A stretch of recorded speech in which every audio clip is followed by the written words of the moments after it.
নমস্কার বন্ধুরা, অন্নপূর্ণা ভান্ডার প্রকল্পে রাজ্য সরকারের এবার নতুন ঘোষণা, পাল্টে গেল নিয়ম। চালু করলো এবার রাজ্য সরকার অন্নপূর্ণা ভান্ডার প্রকল্পে দুটি নিয়ম। তাই প্রত্যেক লক্ষ্মীর ভান্ডার প্রকল্পের সুবিধাভোগী মহিলাদের অন্নপূর্ণা ভান্ডার প্রকল্পে 1 জুনে 3,000 টাকা পেতে এই দুটি কাজ করতে হবে, না হলে ঢুকবে না অন্নপূর্ণা ভান্ডার প্রকল্পের 3,000 টাকা। তাই প্রত্যেক মহিলাদের কোন দুটি কাজ করতে হবে সেটা জেনে রাখুন, না হলে অন্নপূর্ণা ভান্ডার প্রকল্পে জুন মাসেই 3,000 টাকা আপনি মিস করে যেতে পারেন। তাই ভিডিওটি কিন্তু শেষ পর্যন্ত দেখবেন এবং কোন নতুন নিয়ম চালু করা হয়েছে এবং কিভাবে আপনি এই দুটি কাজ অনলাইনের মাধ্যমে ঘরে বসে করে নিতে পারবেন সেটাও কিন্তু এই ভিডিওটিতে জানাবো। তাই ভিডিওটি শেষ পর্যন্ত দেখবেন, আর বলবো আমাদের এই ছোট্ট চ্যানেলে যদি কেউ নতুন দর্শক হন অবশ্যই কিন্তু সাবস্ক্রাইব করবেন। তো চলুন দেরি না করে ভিডিওটি শুরু করছি। দেখুন, বলা হয়েছে অন্নপূর্ণা ভান্ডার প্রকল্পের টাকা 1 জুন থেকে ব্যাংক অ্যাকাউন্টে দেওয়া হবে।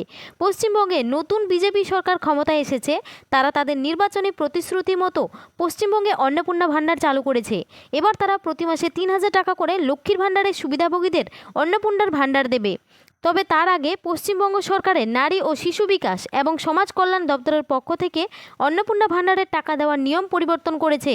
তাই লক্ষ্মীর ভান্ডার প্রকল্পে সমস্ত মহিলাদের অন্নপূর্ণা ভান্ডারের 3,000 টাকা ব্যাংক অ্যাকাউন্টে পেতে হলে এই দুটি কাজ করতেই হবে, না হলে 1 জুন অন্নপূর্ণা ভান্ডারের 3,000 টাকা ব্যাংক অ্যাকাউন্টে ঢুকবে না।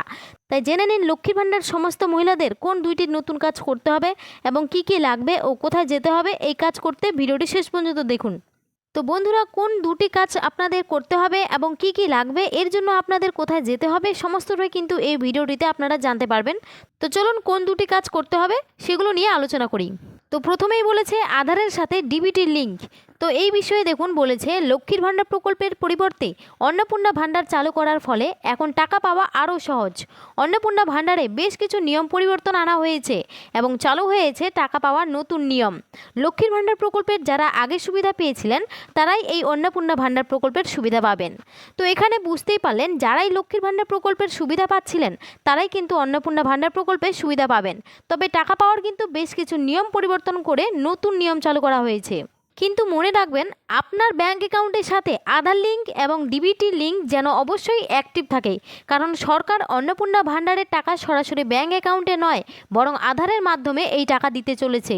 তাই পশ্চিমবঙ্গের নারী ও শিশু কল্যাণের দপ্তরের তরফে লক্ষ্মীর ভান্ডার প্রকল্পের সমস্ত সুবিধাভোগী মহিলাদের আধারের সাথে ডিবিটি লিঙ্ক থাকা বাধ্যতামূলক করেছে।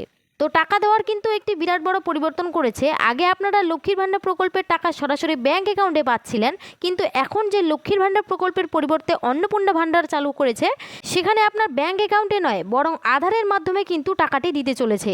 তাই আধারের সঙ্গে ব্যাংক অ্যাকাউন্ট লিঙ্ক বা আপনাদের কিন্তু ডিবিটির লিঙ্ক অবশ্যই কিন্তু থাকতে হবে, না হলে অন্নপূর্ণা ভান্ডার প্রকল্পের যে 3,000 টাকা সেটা কিন্তু ব্যাংক অ্যাকাউন্টে আর কিন্তু ঢুকবে না। 2 নম্বর কাজ দেখুন, বলেছে লক্ষ্মীর ভান্ডার মহিলাদের রিভেরিফিকেশন।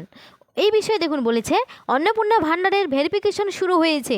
আগামী 1 জুন থেকে প্রতি মাসে 3,000 টাকা করে পাবেন এই রাজ্যের মহিলারা। তবে সকলে এই টাকা পাবেন না। রাজ্য সরকার জেলা শাসকদের নির্দেশিকা পাঠিয়েছে লক্ষ্মীর ভান্ডারের তালিকা যাচাই করতে হবে এবং এতে অনেকেরই নাম বাতিলেও পড়েছে। তাই কারা পাবেন অন্নপূর্ণা ভান্ডারের টাকা এবং কাদের রিভেরিফিকেশন করতে হবে। তো বুঝতেই পারলেন, লক্ষ্মীর ভান্ডার প্রকল্পে যারা সুবিধা পাচ্ছিলেন তাদের নামের তালিকা কিন্তু ইতিমধ্যে রাজ্য সরকার যাচাই করতে শুরু করেছে। অনেকেরই কিন্তু নাম ইতিমধ্যে বাতিলও হয়েছে।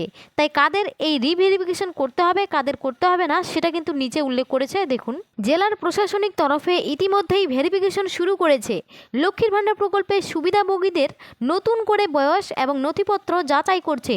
যাদের এই ভেরিফিকেশনে নাম বাতিল হবে তাদের নতুন করে ব্লক অফিসে গিয়ে কিংবা গ্রাম পঞ্চায়েত অফিসে গিয়ে অন্নপূর্ণা ভান্ডার প্রকল্পের জন্য ভেরিফিকেশন ফর্ম ফিল আপ করতে হবে এবং সাথে প্রয়োজনীয় সমস্ত নথিপত্র ডকুমেন্টস জমা করতে হবে।